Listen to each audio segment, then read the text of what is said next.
Link TV presents Mosaic World News from the Middle East. Here are today's top stories. Iraq hit by wave of deadly bombings and shootings. Bahraini king hails Syrian uprising while condemning foreign plot against his regime. And presidential campaigns intensify as Somalia's election draws near. Mosaic World News from the Middle East begins now.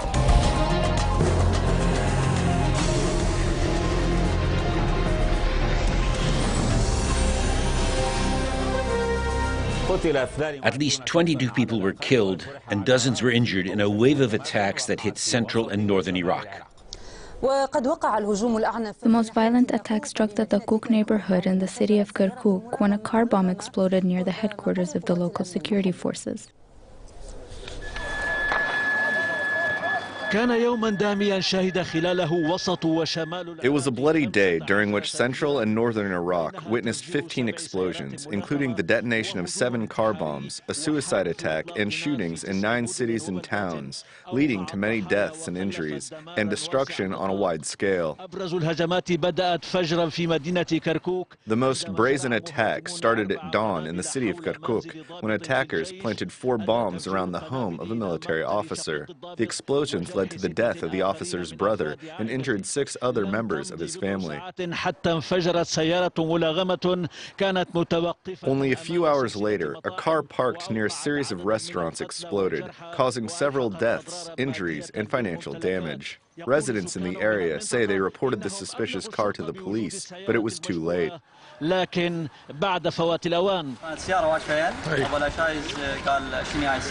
car was parked here.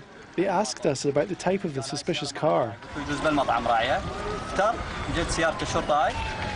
A police car came by and we told them that this car had been parked here since the morning. They walked towards it, then it exploded, inflicting deaths and injuries.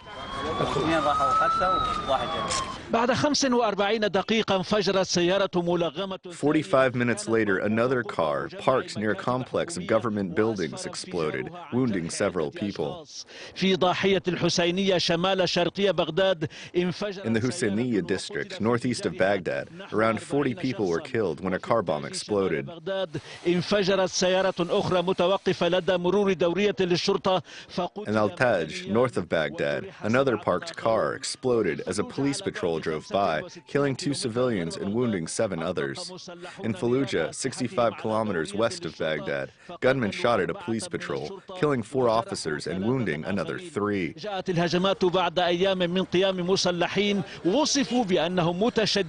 The attacks come days after gunmen, described as fundamentalists, carried out attacks in northern Iraq, killing 13 people.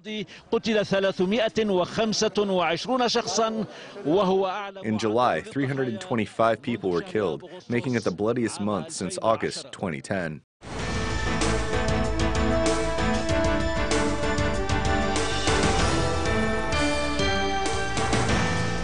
قتل جندي باكستاني و9 مسلحين جراء اشتباكات عقبت هجوما شنه مسلحون. 1 Pakistani soldier and 9 gunmen were killed in clashes that followed an attack waged by gunmen on Minhas Air Base in central Pakistan's Punjab province. The army spokesman confirmed the death of all gunmen in armed clashes that lasted hours with members of the special forces.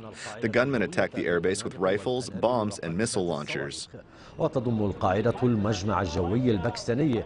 The airbase holds the Pakistani aeronautical complex that manufactures Mirage and JF-17 aircraft. The Pakistani Taliban claimed responsibility for the attack. وقعت اشتباكات بين محتجين أكراد وعناصر من الشرطة التركية في عدة. Clashes erupted between Kurdish protesters and Turkish police members in several cities in Turkey's southeastern provinces. بالقنابل الحارقة في محافظتي سيراز وهكاري. Protesters threw petrol bombs at police cars in the provinces of Hatay, Sivas, and Hakkari, and they tried to place barricades on the streets. The police responded with tear gas and water hoses and arrested a number of protesters. These protests come on the 28th anniversary of the establishment of the Kurdish Workers' Party. Bahraini political forces and activists condemned King Hamad bin Isa Al Khalifa's speech, viewing it as a message of threats and intimidation long heard by the Bahraini people. The Secretary General of the Al Wifaq National Society, Sheikh Ali Al Salman, said the king's speech contains nothing new to comment on. Constitutional state and institutions and separation of authorities, democracy and human rights. Marking the last 10 days of the holy month of Ramadan, King Hamad bin Isa Al Khalifa gave a televised speech, saying he considered the events in his country a foreign conspiracy, indicating that his government is dealing with those he described as advocates of strife. Difficult times due to the ongoing foreign greed and conspiracies.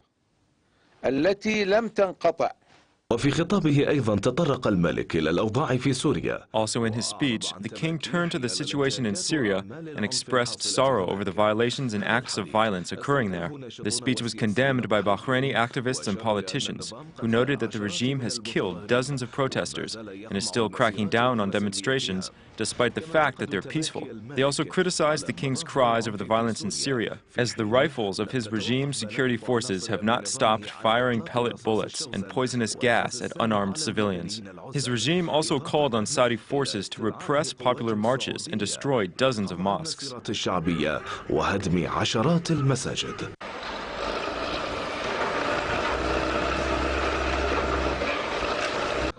A speech that does not have anything new to comment on. This is how the Secretary General of the Al Wifaq National Society, Sheikh Ali Al Salman, referred to the speech as he congratulated the Bahraini people for the anniversary of their independence. In a statement it issued, Al Wifaq Society considered Independence Day a national occasion that confirms the country's independence, stressing on the importance of enabling the people to assert their right to be the source of authority. Al Wifaq confirmed it is determined to continue to liberate power from the authorities and return it to the people.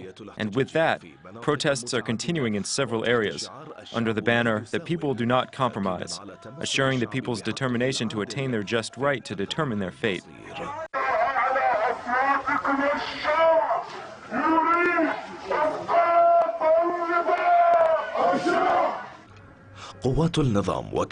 As usual, regime forces used pellet bullets and poisonous gas to crack down on protests, injuring a number of protesters.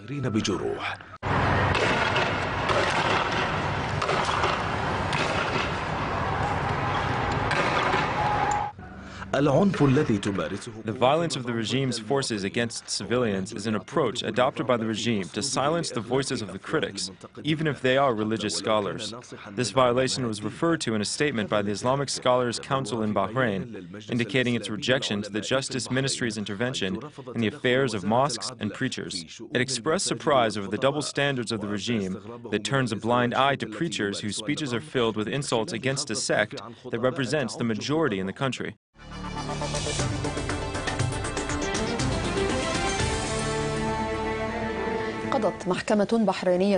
Today, a Bahraini court sentenced activist Nabeel Rajab to 3 years over his participation in unlicensed demonstrations.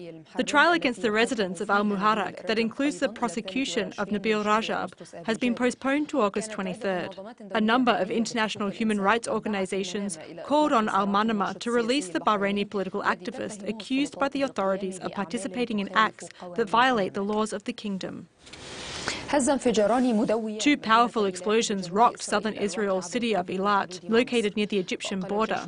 The Israeli army said the explosions may be the result of Grad rockets launched from the Egyptian Sinai, but the source of the rockets has not yet been confirmed. The explosions did not cause any damage or injuries. 2 powerful explosions shook the Israeli city of Eilat, but their source is unknown. The Israeli army said the explosions that were heard in the city located near the Egyptian border may be the result of rockets launched from Sinai, and that their forces mounted a sweep of the area in search of rocket shrapnel, but did not find anything. In addition, there were no reports of any damages or injuries resulting from the explosions. Egypt denied launching rockets from Sinai and said that it did not receive an official notice from Israel over the issue. Eilat has been subjected to attacks in the past. Israel accuses armed Islamic groups of waging these attacks from the Egyptian territories. These explosions come days after an attack on some members of the Egyptian army in Sinai that claimed the lives of 16 Egyptian soldiers and officers. Egyptian forces are cleansing the Sinai Peninsula of armed and jihadist groups. Muna Sokar, BBC.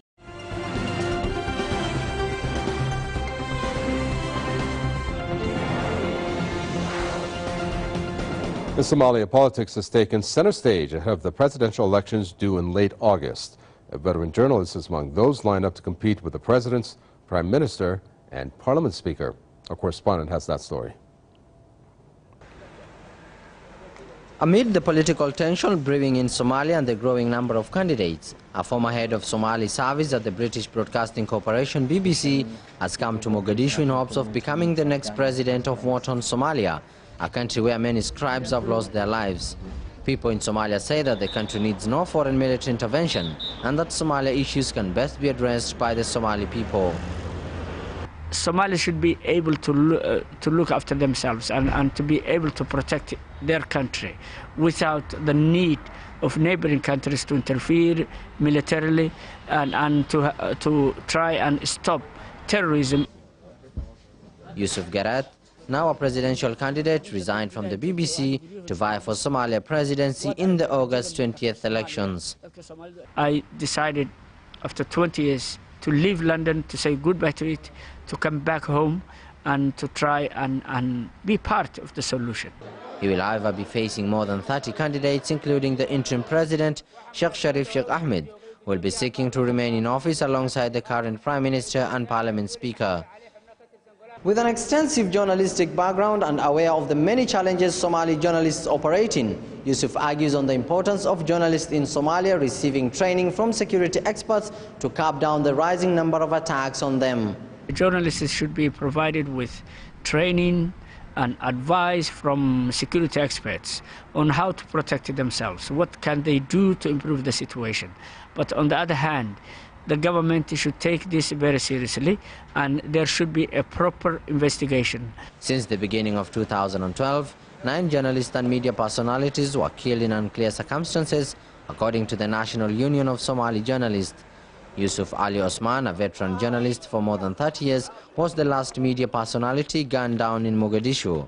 He blames the interim government for doing little to protect the members of the fourth estate. Always when a journalist gets killed, the government comes out unashamedly and they say they will investigate. And no one ever ends up in prison. After a decade of feeble transitional governments, Somalia is slated to have a permanent administration that theoretically will be able to borrow money from the World Bank, sign binding bilateral treaties and buy weapons from the world markets, some of the many things transitional governments were unable to do. Abdulaziz Bilo, Press TV, Mogadishu. Israel's Deputy Minister's aide holds talks with the so-called Syrian opposition. Mehdi Safadi has even presented himself as an official envoy of Israel. Now, a meeting took place in Bulgaria with Deputy Minister Ayub Kara's bureau chief and Syrian opposition groups. Israel's ambassador was even left out of the talks. Safadi insists his trip to Bulgaria was at the request of an unnamed government body. He added there are things he cannot tell the media. Safadi hinted in the past he had organized meetings between the foreign minister and Syrian opposition figures. On Tuesday, a Syrian diplomat said his country is at war with, quote, an axis of evil. The Syrian ambassador to Iran accused both the United States and Israel of fanning the flames of violence with their relentless support of armed opposition groups.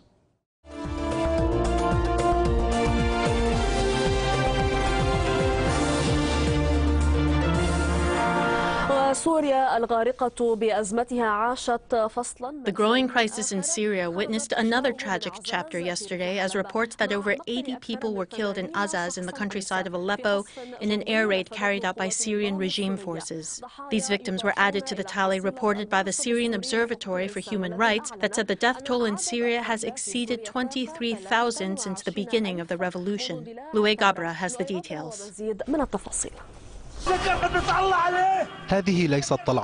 These are not training missions by the Syrian Air Force. Rather, this is an air raid that unleashed all its rage here on Azaz in the countryside of Aleppo. The stated targets were members of the Free Syrian Army, or terrorists as described by the authorities in Damascus. But the majority of the victims were women and children, who rushed out of their homes only to end up buried under the rubble.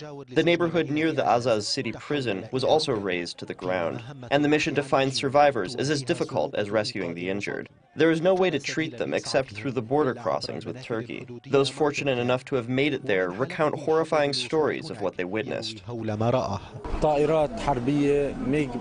We saw MiG-23 fighter jets, or maybe MiG-27s, bombs that weighed 900 kilos that destroyed entire neighborhoods. They didn't destroy one home or two. They didn't kill one person or target members of the Free Army.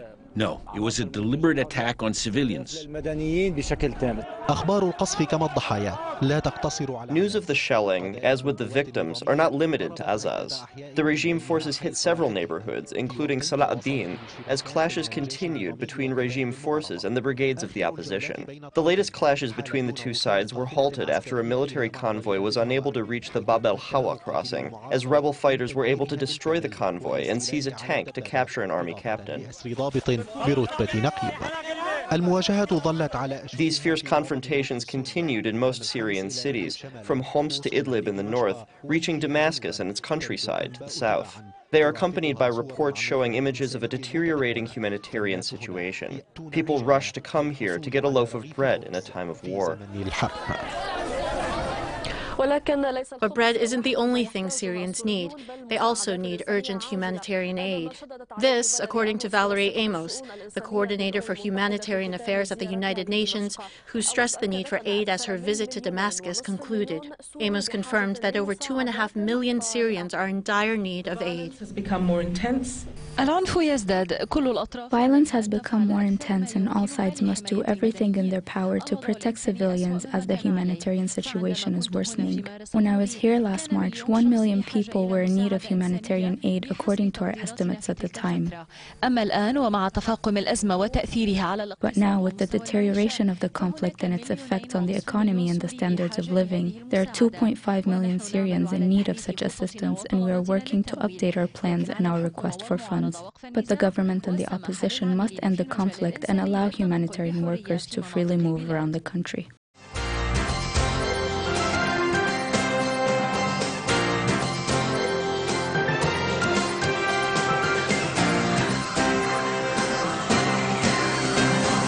Israel's ambassador to the United States, Michael Oren, says even if a strike on Iran only delays Tehran's march toward acquiring a nuclear weapon by 2 to 4 years, it's worth it. His remarks seem to be in response to comments by the chairman of the U.S. Joint Chiefs of Staff, Martin Dempsey, who said on Tuesday that Israel cannot stop Iran. Here to sort through this war of words, IBA's Eli Wogelander. Good evening, Eli. Good evening. Thank you, Yochanan. It's not clear exactly what's going on here, and no official on either side is talking on the record. But every columnist worth his keyboard has plenty to say. The hard news, if you will, is that Ambassador Michael Oren told Bloomberg News yesterday that Israel will be willing to strike Iran's nuclear facilities, even if doing so only delayed its ability to produce nuclear weapons for a few years. Said Oren, 1, 2, 3, 4 years, or a long time in the Middle East. He said that when Israel struck the Iraqi reactor in June 1981, the military assumption then was that Israel would only gain a delay of between 1 and 2 years on that program. To this day, Oren said, Iraq does not have a nuclear weapon. He described the Iranian threat as, quote, unprecedented in the country's 64 years, and that we've come to a very critical juncture where important decisions do have to be made. The question being raised today is whether Oren was speaking as a direct response to comments by Martin Dempsey, chairman of the Joint Chiefs of Staff. Dempsey said, I may not know about all their capabilities, but I think it's a fair characterization to say that they could delay but not destroy Iran's nuclear capabilities. Israeli officials reportedly regard the comments as a blatant and extreme attempt to directly influence Israeli public opinion and confirms Israeli suspicions that senior U.S. officials have been briefing the Israeli media against the strike and have even disclosed details that were discussed in internal closed meetings between the U.S. and Israel. It's not clear what the purposes of the latest statements, or it could be that they could be seen as just another chapter in a psychological warfare, or that Israel means business and that timing is running out and Jerusalem is prepared to use force regardless the consequences for its economy or relations with the United States. Analysts here are saying that Dempsey's comments were not a slip of the tongue, but a calculated statement constituting a punch to Israel's face. Dempsey's message, wrote one commentator, is, and I'm quoting here, "Shut up, stop babbling about Iran. Without us, there is not much you can do, and don't assume for a second that we are dancing to your tune. You shouldn't do anything stupid, and stop driving the entire world crazy." All I can add, Yochanan, is that U.S. elections are 83 days away. The countdown is on. Thanks, Ellie. You might want to sit down for this next story. This week's increase in the price of bread is only the beginning.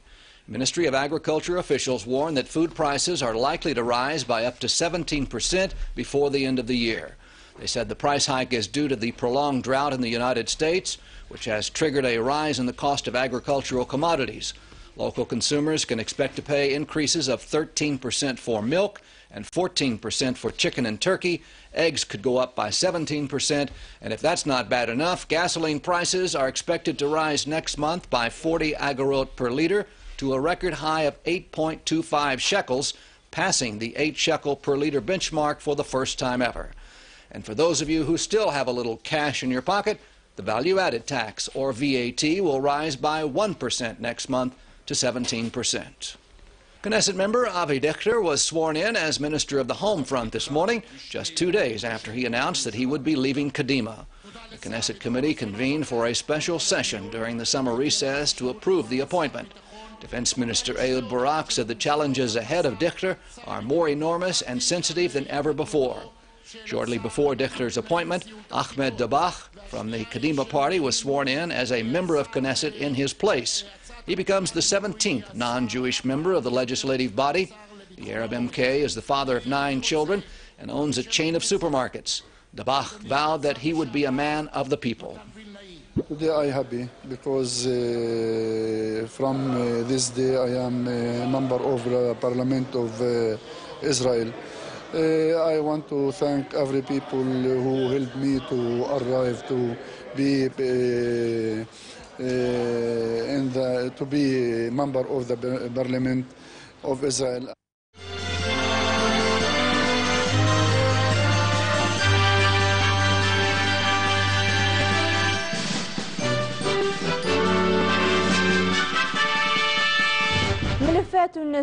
Iraqi Deputy Prime Minister Nouri Shawiz visited Iran to discuss a number of political and economic issues with Iranian officials.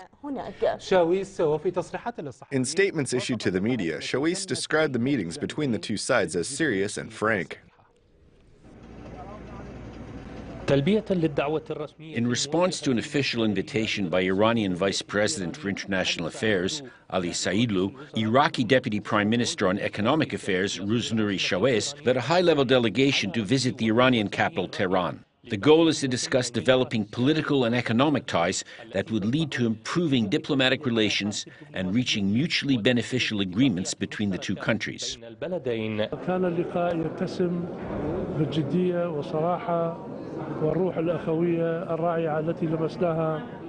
The meeting was serious, frank, and held in a brotherly spirit that was exhibited by the brotherly officials of the Islamic Republic.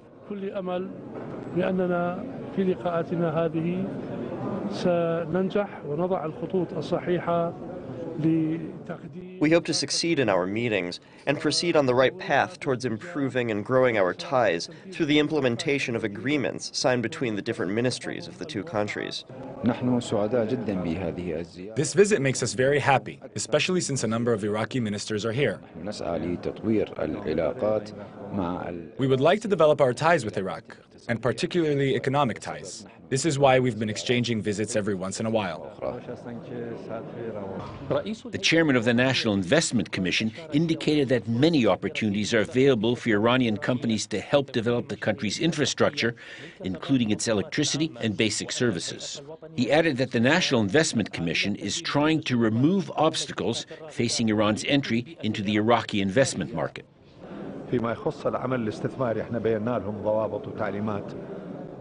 As for investments, we informed them of our regulations and instructions for work in Iraq. احنا ان شاء الله ملتزمين بالضوابط والتعليمات سواء كانت God willing, we are committed to these regulations, both those of the United Nations and those required for collective work by the two countries. العمل المشترك المطلوب بين البلدين. Iraqi Finance Minister Rafi Isawi called for taking advantage of the meeting to discuss a series of stalled agreements, including a customs cooperation deal and commercial trade, in addition to agreements on avoiding double taxation and the establishment of free economic zones. We held a meeting discussing the customs cooperation agreement, and tomorrow, God willing, if everything is ready, Iraq will sign the agreement with the Iranian finance minister. If the documents are not ready, then we will hold another session in Baghdad. This visit was two-faceted. The first aspect was political, with the aim of strengthening diplomatic ties between the two countries. The second was economic, pushing for the implementation of cooperation agreements that benefit the economies of the neighboring states. From the Iranian capital Tehran, Ala El-Kafaji, Al-Iraqiya. The views expressed on Mosaic are from contributing broadcasters, not Link TV or its sponsors. The production of Mosaic is made possible by grants from the John D. and Catherine T. MacArthur Foundation, the Wincoat Foundation, the Firedoll Foundation, and by support of viewers like you. Thank you. Watch Mosaic World News online. Stay up to date with breaking news, read our blog, get transcripts of past shows, and more at linktv.org/mosaic.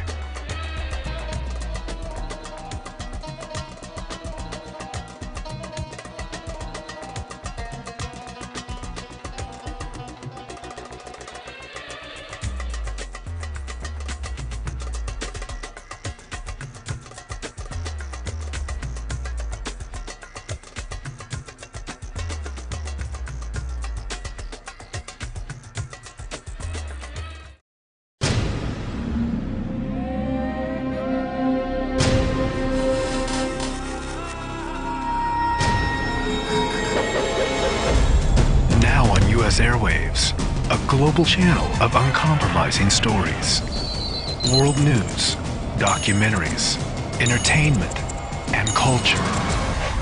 Link TV, connecting you to the world. For more information, visit linktv.org.